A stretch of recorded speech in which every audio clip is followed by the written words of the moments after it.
aconteceu como se nada tivesse acontecido. Ele entrou em campo e era como se ele nem estivesse lá. No intervalo estavam perdendo por 2-0. E como disse um de seus colegas de equipe, eu tinha certeza de que era isso. Íamos ser massacrados por 8-0 pelo Santos.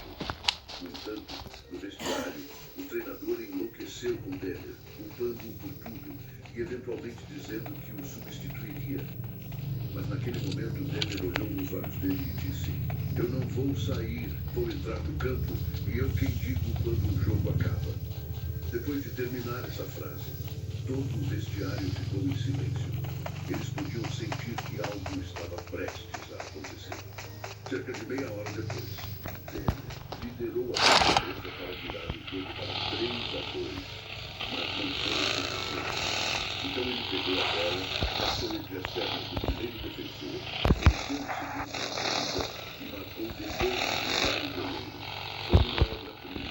Quando o apito final foi ouvido, ele virou para seus companheiros de equipe e disse: e todos aqui devem entender isso. No entanto, nem mesmo essas performances foram suficientes para tirar a atenção de sua performance da vitória. No ano seguinte, ele chegou ao treino e já pensou em virar festival. Depois foi pego, escondendo uma faca na meia, supostamente quando ele foi passeado com seus companheiros de equipe. Como um jornal informou, ele era um assassino de muito verdadeiro. Infelizmente, isso custou seu lugar na seleção. Nesse ponto, ficou mais claro que nunca. Deus precisava colocar a cabeça no lugar. E o primeiro passo para isso era sair de sua cidade mental e se afastar de seu interno sádico. Então ele conversou com os grandes, que sonhavam com uma família grande, mas simplesmente não podia pagar por ele. E fechou um acordo para um empréstimo de 3 meses. Eles até ganharam o campeonato gaúcho,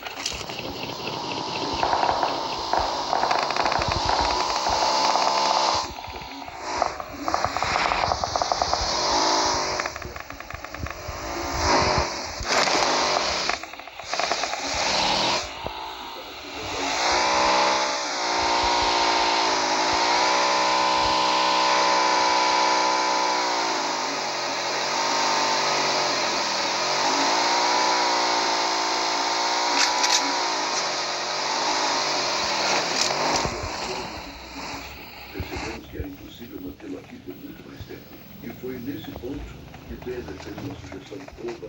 Denner disse que concordaria em renovar seu contrato, contanto que o clube conseguisse um Mitsubishi Eclipse para ele como bônus de assinatura. Pode parecer um pedido pequeno agora, mas na época era extremamente difícil importar carros para o Brasil devido a leis muito rigorosas. Quando Denner pegou um carro, era um dos poucos no país.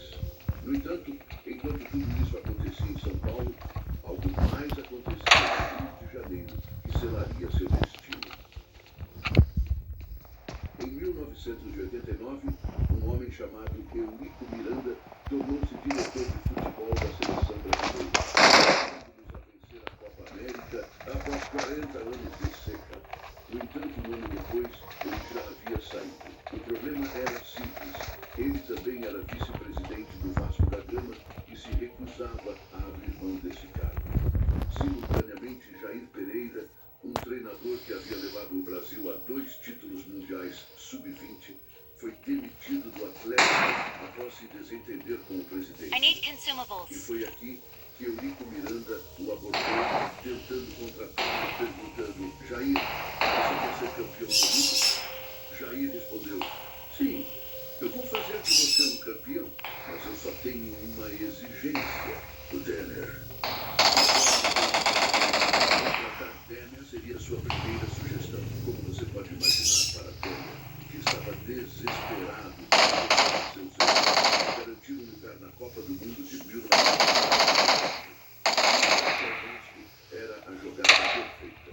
Ele estava vivendo a exposição ao se juntar a um dos maiores times do Brasil, ao mesmo tempo em que conseguia se afastar de sua cidade natal e melhorar sua imagem. Atendendo ao desejo de 2 homens com grande poder,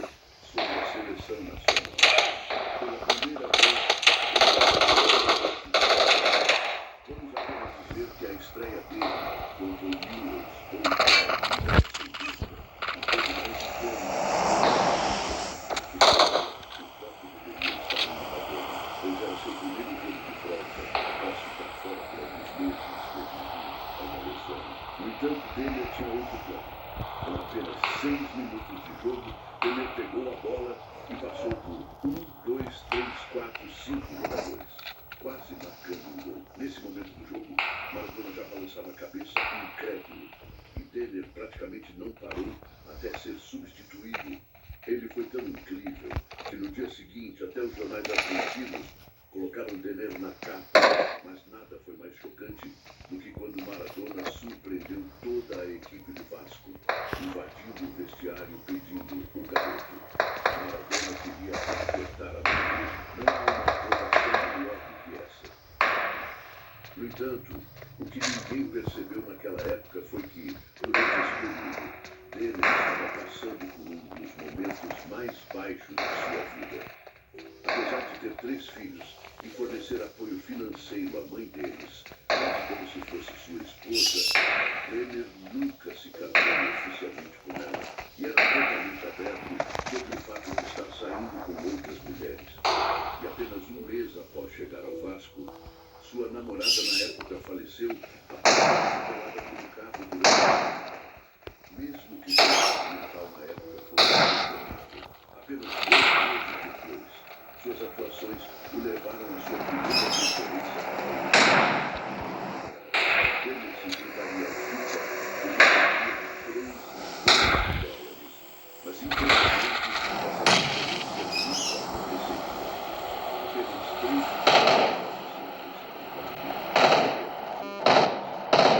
negociações, decidiu por volta da meia-noite voltar imediatamente.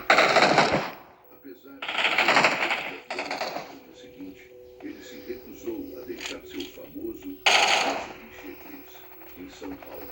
Então, cansado e com uma viagem de 5 horas pela frente, não importava o quanto sua família insistisse para que ele passasse a noite.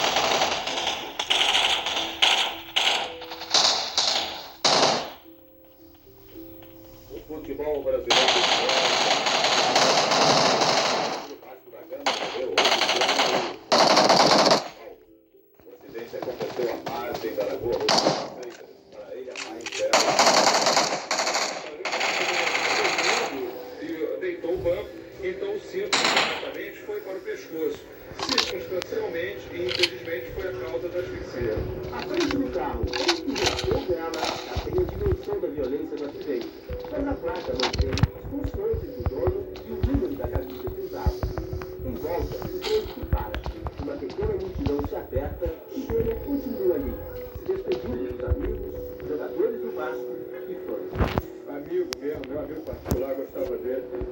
E vamos ver, acho que vai deixar um buraco no grande nosso futebol, principalmente a seleção brasileira do Vasco.